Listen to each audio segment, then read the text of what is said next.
Bom dia, boa tarde, boa noite. Vamos começar então a primeira aula do segundo capítulo, tá? Eu dividi em duas aulas o segundo capítulo, tá? Como eu falei na introdução, na introdução do segundo capítulo, né? A gente primeiro vai trabalhar a formação do Estado de Portugal, vai aprofundar para o processo das navegações e depois na última parte a gente vai ir para a descoberta do Brasil, né? E as expedições que foram feitas aqui até 1530, beleza? Depois no terceiro capítulo vem as invasões estrangeiras, tá? Bom, galera, a aula inicia assim, ó. Bom, o que a gente tem que entender? Referente ao feudalismo, tá? Portugal inicia lá no processo de feudalismo, tá? Existe aquela pirâmide, né?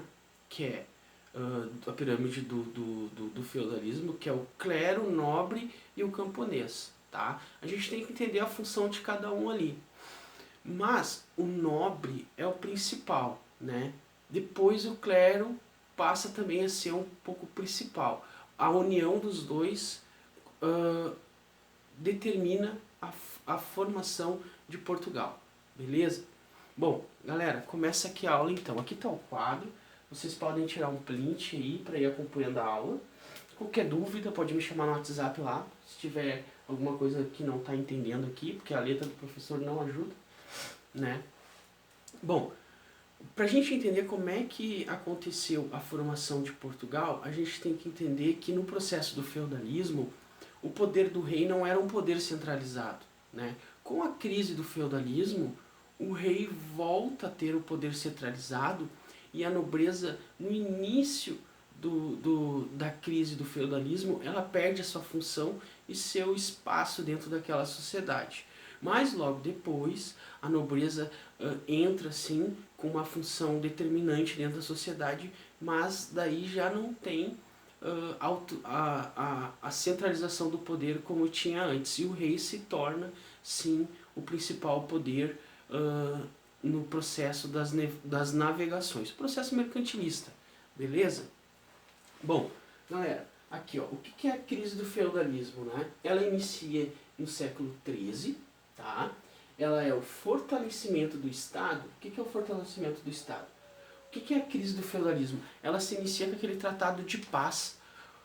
Bom, existia muitas invasões no território ali de Navarra, Castela e Leão. Tá? Isso tudo vai formar uma parte, vai ser todo o reino de Portugal. Antes disso, essas três cidades, o que acontece? Existia muitas invasões dos muçulmanos, dos turcos, porque eles já exploravam o comércio com a África, tá? O que acontece a partir daí então? Bom, quando começa aquele processo de invasões, né? Quando acontecem as invasões, cada reino ali necessita do trabalho do nobre. O nobre, ele tem a formação do exército, né, para proteger aquelas terras. E quando invade um território do inimigo, quando se ganha aquele combate, os reis distribuem essas terras para os nobres. Então, lembrando que no processo do feudalismo, a riqueza não é o dinheiro, e sim a quantidade de terra. O nobre era responsável por guerrear, defender aquele território. Com o Tratado de Paz, o que acontece? Não existe mais guerra. E o militar, o processo militar do nobre vai enfraquecendo. Por causa do Tratado de Paz, vai enfraquecendo também o serviço de vassalagem. O nobre ganhou a terra. Ele vai na minha família, oferece a terra para o meu pai, para trabalhar, produzir naquela terra, dá a parte dele, a parte do clero, o que sobrar fica para a família dele, né? O que acontece com isso? Além do mais, qual é outro serviço que tu tem que oferecer para o nobre que te doa a terra? A fidelidade a ele. E como se presta esse serviço? fazendo parte do exército, entende? Com o Tratado de Paz no feudalismo, acontece a crise do feudalismo, que é o que? Diminui as guerras. Diminui a guerra, não tem mais a formação dos exércitos e também não tem mais a distribuição de terras. Tranquilo? Beleza. Então por isso que é o fortalecimento do Estado, o rei ele se torna a principal autoridade nesse período. E aí o que acontece? A nobreza está sem função, né? Ela tem aquelas terras dele, não está pobre, mas o que acontece aqui?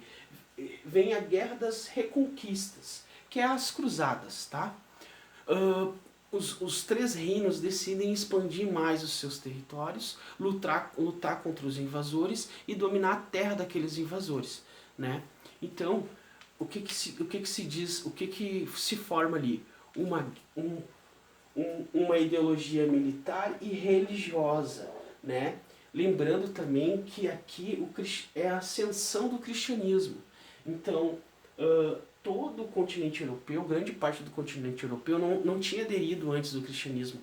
Quando começa a aderir o cristianismo, eles começam a lutar contra os muçulmanos, contra os árabes, contra qualquer estado que não tem o cristianismo. E o que acontece com isso? Acontece a ocupação de territórios, domínio de terras, tá bom? Bom, com a Guerra das Conquistas, se forma... a nobreza entra de novo, né, com os seus exércitos. O exército, ele é do Estado, ele é do rei, mas a nobreza, ela fica responsável por guerrear, né? Ela ganha um batalhão ali, ela fica responsável por aquele batalhão, começa a ganhar terra de novo, mas não tem o processo da vassalagem. Toda a população idolatra o rei e não o seu senhor feudal, o seu senhor dono da terra. Aquele senhor que é dono da terra, ele só tem por direito cobrar impostos para ele, né? E o poder autoritário, total, centralizado é do rei. Beleza? Aí que muda as coisas. Bom, com o resultado das guerras, os nobres que lutaram e conquistaram vários territórios e expulsaram os muçulmanos daquela região, dois nobres, galera, detalhe interessante, tá? Lembra disso. Dois nobres franceses, Raimundo e Henrique, beleza? Raimundo e Henrique, como tiveram muito sucesso nas guerrilhas, conquistaram muito território, fizeram a segurança do território ali da Navarra, Leão e Castela. O que o rei fez? O rei deu para os dois a mão da filha deles e deu também terras, tá? Para Raimundo e Henrique, os dois franceses. Mas um detalhe, é através do Henrique que se forma o estado de Lusitânia, que é a formação do estado de Portugal. A partir dali, Portugal se torna um país, né? Um estado. É o primeiro estado moderno, tá? O que é o moderno? É o modernismo, galera. Terminou o feudalismo, veio o modernismo. Que, para prova, para nós aqui, é o processo das navegações. Podemos citar também mercantilista, beleza? Bom, lembrando aqui, a Lusitânia forma Portugal, vou botar aqui para vocês, Portugal, né? Aí a formação do Estado, ela se dá a origem do militar, que vem a nobreza aqui, e a religiosa, que vem o clero, que vai lutar na Guerra das Reconquistas, que são as cruzadas, beleza? Bom, aí como é que vem a parte econômica? Tá? Depois que se formou Portugal, como é que se dá a origem econômica? Tá? Bom, a econômica, o papel da nobreza é o militar junto com as ordens religiosas. Tá aqui. Ordens religiosas são o quê? É o cristianismo, né, junto com o Estado. Tranquilo? O rei, ele divide o poder. Fica o rei com o material e o clero, a presença do clero, fica como o poder divino. Ele é o Deus representando na Terra. Então, o que acontece? As ordens militares, juntos com o processo religioso, lembrando que os padres, eles não lutam, Tá? Os sacerdotes aqui, eles não lutam, eles fazem a expansão do cristianismo, eles entram dentro da sociedade e pregam o cristianismo, adaptando a população a essa religião, tranquilo? E também as ordens militares. A agricultura, o que acontece? A agricultura, galera, não é um solo tão fértil, né? Mas dá para se manter, mas gera crise. Porque lembrando, aqui recém se criou Portugal. Né? Portugal só vai expandir no processo das navegações. Mas desde o seu início, o fator principal deles eram a pescas. A pesca. Por quê? Porque assim, ó, existia a plantação, né? A agricultura. Beleza, existia, mas não era tão produtivo assim. Né? Mas a pesca, galera, eles já tinham o dote. Porque se tu parar pra pensar, como é que é Portugal? Portugal é assim, ó. Será que vocês vão conseguir entender? Ó, Portugal é assim, né? Aí aqui dá uma dobrinha e aqui tá a África, galera. Isso aqui tudo é o oceano, entendeu? E por causa disso vem as caravelas, vem as naus, né? Tudo pela costa aqui, indo até a África, fazendo comércio, pegando aqui, indo até a África, fazendo comércio. Mas beleza, tá? Aí o que acontece? O econômico social é quando os reis começam a assumir o poder e suas funções. O primeiro rei, depois da morte de Henrique, né, que faz a criação da Lusitana do estado de Portugal, Dom Diniz, galera, ele é o cara, tá? Porque assim, ó, ele dá o primeiro passo assim, a Portugal e já vai pensando no processo das embarcações. Beleza? O que ele faz? Ele faz o primeiro acordo comercial com a Inglaterra. Ele pensa muito na infraestrutura. O que acontece? No processo de plantação no solo, quando vem a maré alta, não é a água que atinge a plantação, e sim a areia. A areia vem por cima da plantação. O que ele faz? Ele utiliza as árvores para proteger da invasão da areia. Mas, o que ele faz? Cada árvore que é arrancada, ele planta uma semente para nascer árvore. E também utiliza das árvores a construção de barcos, de embarcações.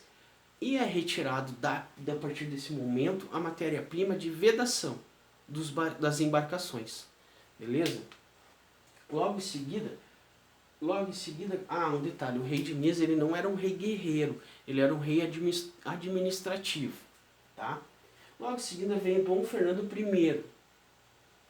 Cara, esse rei aqui, ele faz a lei das Sesmarias, que aqui não vai adiantar, né? Vai adiantar aqui no Brasil. Nesse período aqui não vai adiantar. Mas no processo da colonização do Brasil vai ser muito bom. Beleza? O que ele faz também? Cara, ele investe muito no processo de incentivo à construção de navios. Tá? A pessoa que fabrica navio, ele isenta de impostos. Ele também cria um museu, que existe até hoje, que ali que foi guardado todos os arquivos nos processos do início da unificação do Estado português. Né? Bom, quem faz navio também, como é que eu vou dizer? Ele incentiva, ele cria o seguro da embarcação. Aqui, galera, já vem o processo das navegações. O que é o seguro? O seguro é que você construiu um navio, a pessoa não vai comprar à vista, ela vai precisar ir no ultramar, comercializar, fazer o dinheiro, tirar o lucro dele e pagar o financiamento. O que acontece? Para a pessoa que fabrica o navio, a empresa que fabrica o navio, o rei Dom Fernando I, ele criou o seguro. Então isso alavancou muito a produção do navio, entende? E aí tu pega aquela primeira aula lá, do surgimento das embarcações, né, e faz um link com isso aqui. Beleza? Aí Portugal adota tudo aquilo que a gente trabalhou na primeira aula para cada vez mais sofisticar a produção de navios. Beleza? Bom, galera, aqui ó, isso aqui ó, é o principal, tá? É o Dom João. Ele é o responsável pela expansão marítima. O que ele faz, galera? O Tratado de Tordesilhas. O Tratado de Tordesilhas nada mais é do que é um tratado que divide todo o continente descoberto na América, inclusive o Brasil, é dividido entre Espanha e Portugal. O que isso influencia no próximo capítulo? É que assim, ó, o que Portugal explora daqui, galera? Por que Portugal explora daqui no processo do Brasil pré-colonial? Ele explora o pau-brasil. Para quê? Para construir os navios. E Portugal começa a ganhar muito dinheiro com a exportação do pau-brasil. O que isso significa? Que os outros estados não ficaram de acordo com a decisão do Papa e de um outro rei. Essa divisão, né, que tantas léguas, a partir de 360 léguas acima da colônia do Brasil, tudo que for descoberto é de Espanha e Portugal. Então acontece a invasão de estados estrangeiros, e dentre eles está a França, né? Tem França, Holanda, sabe? Tem muitos países aqui que começam a comercializar o pau-brasil clandestinamente, porque quem tem direito, até então, quem tem direito a comercializar o pau-brasil é apenas Portugal, porque Portugal descobriu o Brasil, entende? Portugal colonizou o Brasil, então ele veio esse direito. E lembrando, galera, quando Portugal descobre o Brasil e ele vai colonizar, antes do pré-colonial, no pré-colonial, ele já faz o quê?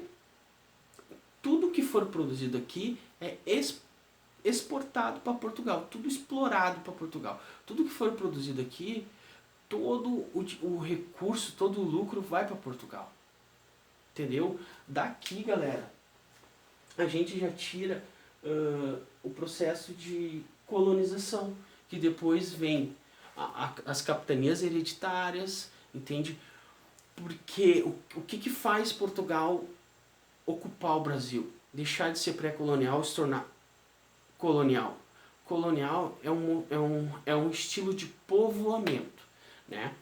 Portugal pega os nobres lá que acham que tem dinheiro, mas só tem o sangue nobre, né? Muita gente aí hoje, né? Tu vai olhar, anda becado e tudo, parece que tem dinheiro, mas não tem, né? Então Portugal pegou aqueles nobres lá e falou: ó, cara, tu tá quebrado, tua família tá quebrada, eu tenho terra para ti, planta para mim cana de açúcar e a gente divide o que tem.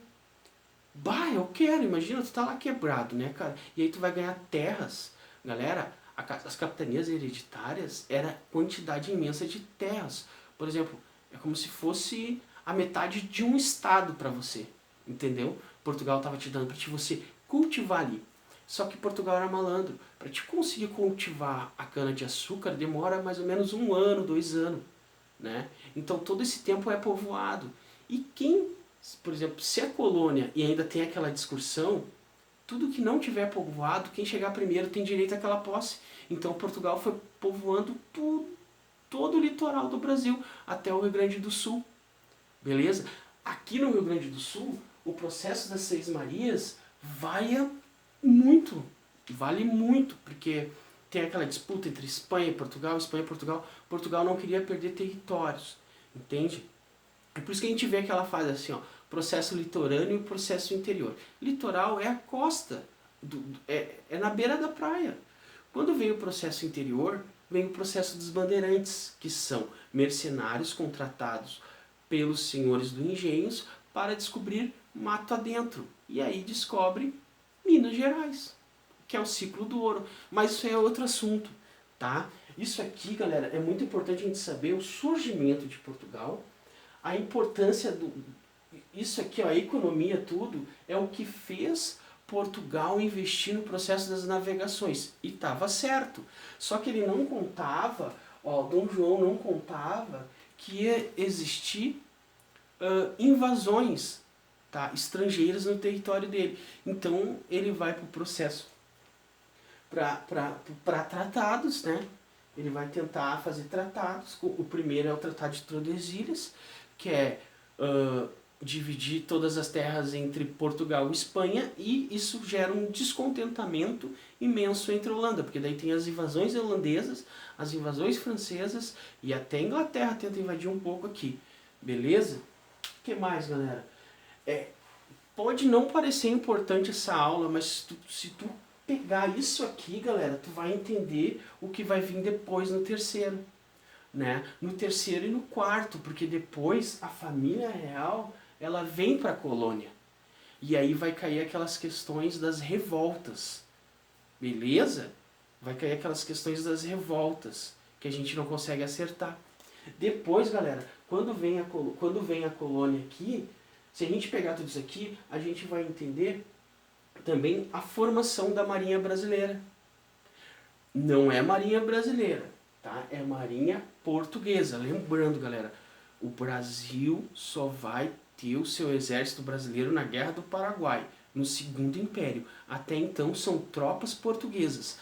As tropas brasileiras que lutam dentro da colônia contra as tropas brasileiras que lutam contra as tropas portuguesas são mercenários contratados pelos senhores do engenho, descontente com a administração colonial e também com o império aqui dentro, querendo a separação. E aí no segundo reinado que vai ter a formação do exército brasileiro. Sempre antes do segundo reinado, a prova não te cobra isso, é só para te entender. Antes do segundo reinado, o que vai ter? Vão ser tropas mercenárias. Tranquilo? Então, cara, eu tava pensando comigo assim, mas o que eu vou falar para eles, o que cai na prova? Não, galera, é você entender a importância da formação do Estado de Portugal, como é que é gerada a economia e a economia social, que é a importância de cada rei. O que cada rei fez aqui? E se eu não me engano, galera, o Henrique caiu aqui, ó. Já caiu aqui, ó, Lusitana, a formação do Estado de Portugal. Te liga que aqui às vezes pode cair, tá bom? Cara, é isso aí a aula hoje. A gente vai para a próxima etapa, tá? Ó, aqui, ó, isso aqui pode cair também. Antes de ir para a próxima etapa, eu vou dar mais uma observação aqui, ó. A construção naval. Quanto esse rei aqui, Dom Fernando I, investe e motiva empresas a construir embarcações para acelerar o processo das navegações. Porque outras potências também vinham comprar aqui. Vinham comprar de Portugal. Sabe? Então, é muito importante essa aula aqui. Se puderem assistir mais vezes, melhor ainda. Então tá, galera, a aula acabou aqui. Vocês já sabem, tem o meu WhatsApp, pode me chamar, não importa o horário, tá? Um abraço a todos vocês, boa sorte que a gente, ó, consiga detonar nessa prova aí, tá bom? Um abraço, tudo de bom.